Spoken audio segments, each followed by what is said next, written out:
Halo Sobat Tangguh, selamat datang di podcast ASN Cerdas Digital. Sebelumnya, perkenalkan saya Friyanti Juliana Napitupulu dari Unit Direktorat Fasilitasi Penanganan Korban dan Pengungsi. Hari ini sebelum kita memulai podcast, saya ingin menyapa 4 narasumber kita. Yang pertama ada Mbak Indri. Halo Mbak Indri, dari Unit Sumber Daya Manusia dan Umum. Yang kedua ada Mas Himawan Saputra dari Inspektorat Utama. Halo Mas. Kemudian ada Mas Feriandra Aryo Wijaya dari Inspektorat Utama juga. Halo Mas.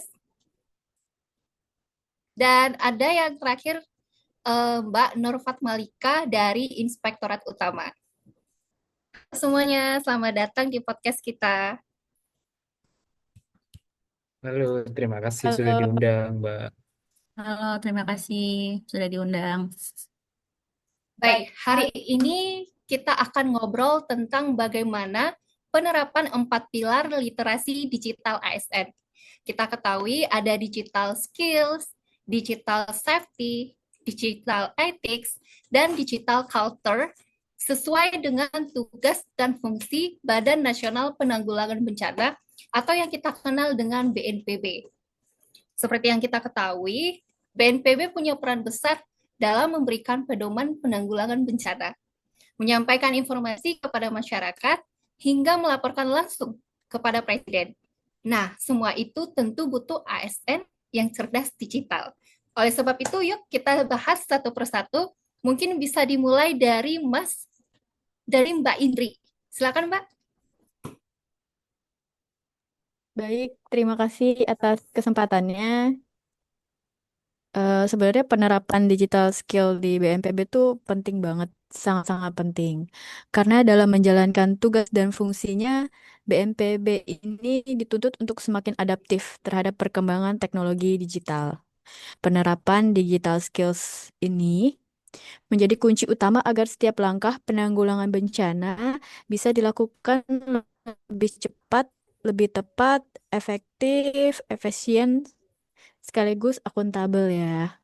Nah, pertama itu dalam hal memberikan pedoman dan pengarahan dalam penanggulangan bencana. ASN BNPB ini perlu menguasai aplikasi presentasi digital seperti basicnya saja ya, seperti PowerPoint, Canva, atau Prezi. Tidak hanya itu, penggunaan platform webinar seperti Zoom yang kita lakukan saat ini atau Webex itu sangat penting karena keterampilan ini dapat membantu kita untuk dapat menyampaikan secara online kepada pemerintah baik itu daerah maupun masyarakat luas, dengan cara yang menarik dan mudah untuk dipahami. Kemudian, alasan yang kedua itu untuk menetapkan standarisasi dan kebutuhan penanggulangan bencana. Pegawai BNPB harus mampu menggunakan software untuk analisis data, seperti Microsoft Excel, SPSS, atau aplikasi pemetaan berbasis JIS. Dengan kecakapan digital tersebut, kebutuhan logistik, jalur evakuasi, dan standarisasi peralatan kebencanaan dapat dipetakan secara akurat. Hal ini membantu proses pengambilan keputusan agar lebih tepat sasarannya. Setelah tugas menyampaikan informasi penanggulangan bencana kepada masyarakat, kita ini perlu ada kemampuan content creation digital. Menjadi itu sangat penting sekali. ASN dituntut mahir membuat infografis, video pendek, maupun animasi edukatif. Ya, yang tidak kalah penting juga, kita juga harus mampu mengelola media sosial. Media sosial resmi BNPB. Sekarang itu ada banyak ya, ada Instagram, Twitter, atau lebih dikenal X ya sekarang ya. Dan juga ada YouTube. Dengan penguasaan keterampilan digital ini, informasi kebencanaan dapat disampaikan secara lebih cepat, akurat, terus menarik juga untuk ditonton, sehingga masyarakat lebih waspada dan lebih tangkap lagi.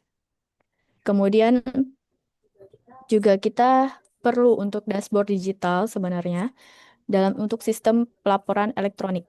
Sistem ini laporan dapat dikirim secara otomatis dari daerah ke pusat, sehingga prosesnya lebih cepat. ya, dan dapat terintegrasi dengan baik lagi. Kemudian untuk ketika kita menyusun pedoman pembentukan BPBD daerah, kita juga dapat memanfaatkan dokumen digital kolaboratif ya, seperti Google Docs atau yang lainnya.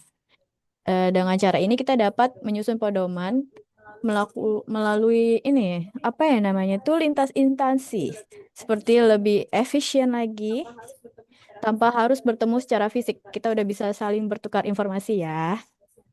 Nah, terus yang terakhir ini ada juga kita melakukan koordinasi penanggulangan bencana secara terpadu.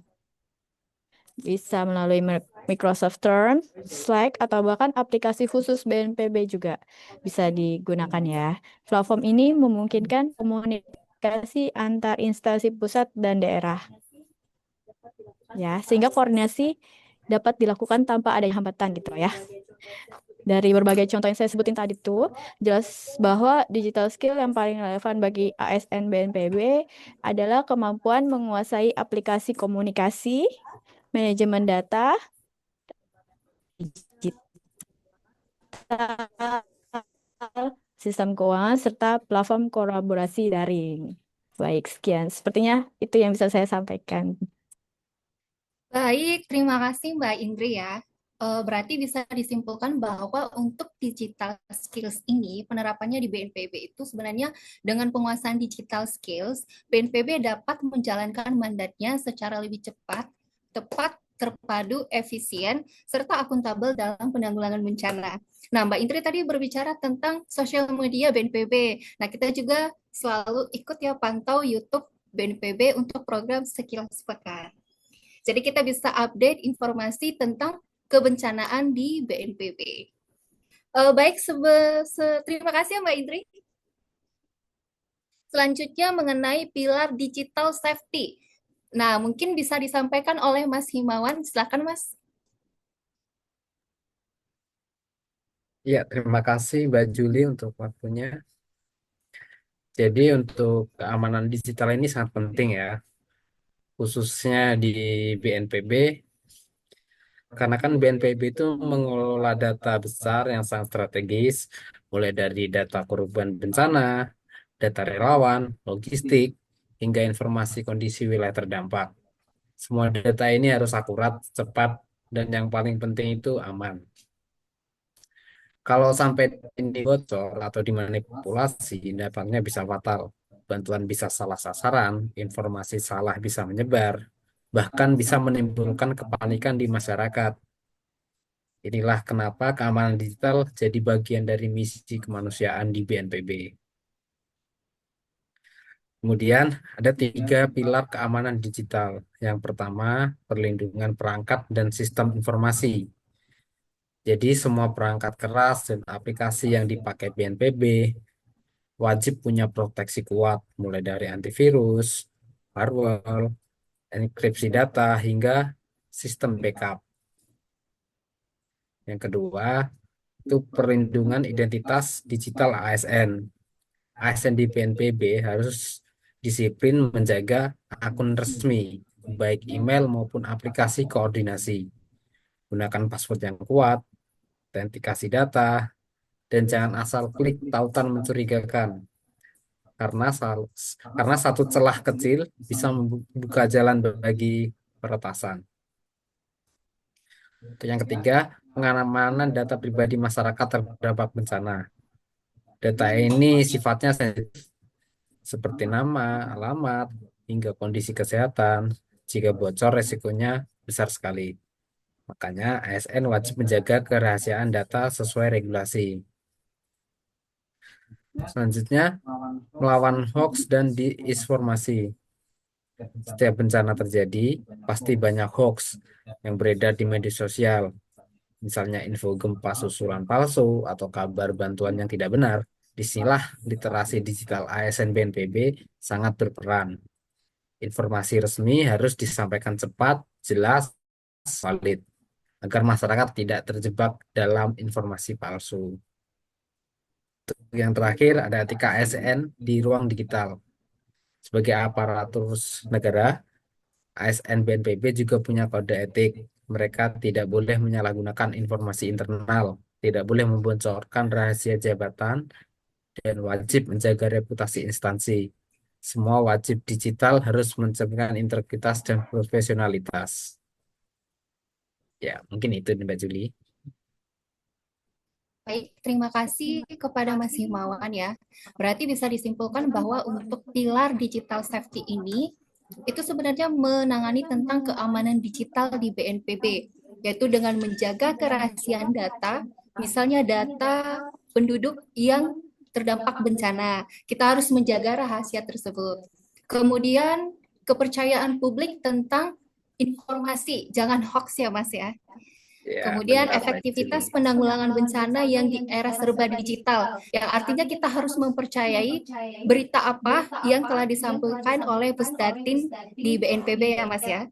Sehingga data-data tersebut tidak hoax. Dan kita juga harus menyampaikan informasi tersebut kepada masyarakat. Baik, terima kasih Mas Himawan untuk telah menyampaikan pilar digital safety. Selanjutnya kita akan membahas mengenai digital ethics. Nah, materi ini akan disampaikan oleh Mbak Malika. Silakan, Mbak. Halo, selamat siang. Baik, saya pada kesempatan saat ini saya akan menyampaikan pemaparan tentang etika digital ya. Ini tuh sebuah topik yang sangat relevan di era teknologi informasi yang serba cepat ini. eh kita kita kan sadar ya kalau perkembangan teknologi digital udah ngebawa banyak kemudahan dalam kehidupan sehari-hari, komunikasi, pekerjaan, bahkan pelayanan publik sekarang tuh bisa dilakukan secara daring atau online. Tapi di balik itu semua ada tantangan besar, yaitu gimana kita berperilaku di ruang digital. Nah, disinilah peran etika digital yang sangat penting. Etika digital itu apa sih? Nah, itu tuh adalah seperangkat aturan, norma, dan tata krama yang mengatur perilaku kita dalam menggunakan teknologi dan berinteraksi di dunia maya. Prinsip ini tidak hanya berlaku untuk masyarakat umum, tapi juga berlaku untuk kita sebagai ASN yang dituntut menjaga citra dan integritas dalam setiap aktivitas, termasuk aktivitas digital kita. Nah, ini ada beberapa alasan kenapa etika digital perlu kita pahami dan diterapkan dalam kehidupan sehari-hari kita sebagai ASN. Satu, untuk menjaga reputasi dan profesionalisme. Bagi kita ASN, sikap dan tindakan di media sosial itu adalah cerminan dari institusi tempat kita bekerja. Kesalahan kecil seperti komentar yang nggak pantas atau membagikan informasi yang belum diverifikasi dapat menurunkan citra lembaga. Kedua, menghindari penyalahgunaan teknologi. Tanpa etika digital, kita rentan terjebak dalam penyebaran hoax, ujaran kebencian, hingga kebocoran data pribadi. Dampaknya tidak hanya pada individu, tetapi juga merugikan organisasi dan masyarakat luas. Yang ketiga, menciptakan lingkungan digital yang sehat. Etika digital membantu membangun interaksi yang nyaman, aman, dan saling menghargai, sehingga ekosistem digital dapat digunakan secara positif. Terus ada beberapa prinsip yang harus kita pegang dalam etika digital, antara lain kesantunan dalam komunikasi. Satu, gunakan bahasa yang sopan dalam email, bermedia sosial, dan platform komunikasi lainnya. Hindari ujaran kebencian, komentar negatif, atau informasi yang dapat memicu konflik. Yang kedua, verifikasi sebelum membagi informasi. Jangan asal menyebarkan berita atau informasi yang belum jelas sumbernya. Penyebaran hoax dapat merugikan orang banyak dan bahkan memicu masalah hukum. Karena itu banyak banget terjadi saat-saat ini ya. Ada berita apa disebar cepat banget ngeblast ke apa sih, ke WhatsApp, ke Instagram. Nah, terus yang ketiga, menjaga privasi. Jangan mempublikasikan data pribadi orang lain seperti nomor identitas, alamat, atau foto tanpa izin.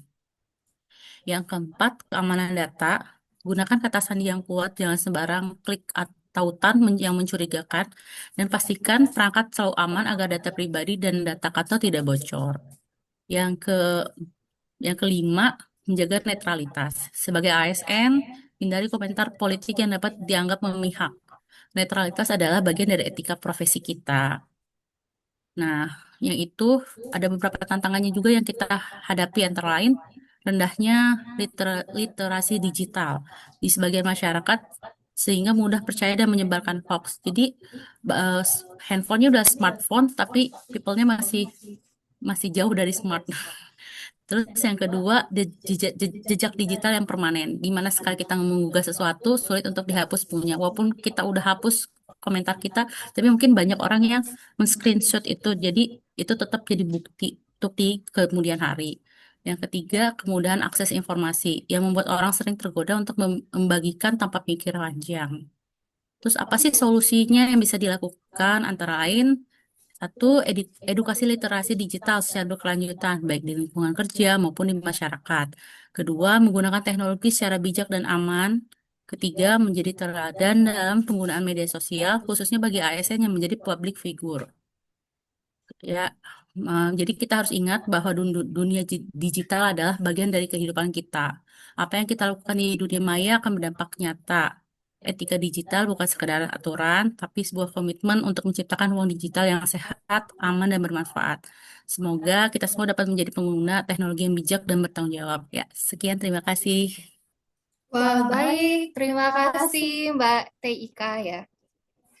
Materinya sangat lengkap ya. Sebenarnya materi yang disampaikan oleh Mbak Ika ini berhubungan dengan materi yang disampaikan oleh narasumber kita sebelumnya, yaitu Mas Himawan dalam digital safety. Nah, untuk yang telah disampaikan oleh TIK tadi itu adalah etika digital adalah panduan moral dan perilaku untuk menggunakan media digital secara bertanggung jawab, jujur, dan beretika, serta selaras dengan nilai-nilai kemanusiaan yang mana itu bisa disimpulkan bahwa kita harus bijak bermedia sosial. Gitu ya, Mbak ya.